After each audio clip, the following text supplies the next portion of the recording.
তাণ্ডব সিনেমা নামে চলছে প্রতারণা, এমনই অভিযোগ উঠেছে সাকিব খানের বিরুদ্ধে। যে সমস্ত গানগুলো তাণ্ডব সিনেমার গান বলে প্রচার করছে ওগুলা নাকি তাণ্ডব সিনেমার গান নয়, এমনই অভিযোগ উঠেছে সাকিব খানের বিরুদ্ধে। তবে এই বিষয়ে তিনি কোনো মতানৈক্য করেননি।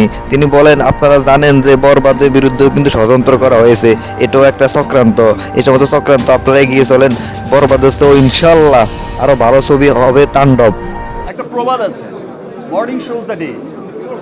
আমরা যখন দেখি একটা সিনেমার ওপেনিং দেখি, একটা সিনেমার কিছুদিন রান যখন করে, তখন কিন্তু সেটা বোঝা যায় যে এটা কি লং রানের ঘোড়া হবে, এটা কততে গিয়ে ঠেকতে পারে, কোন জায়গায় গিয়ে পৌঁছতে পারে।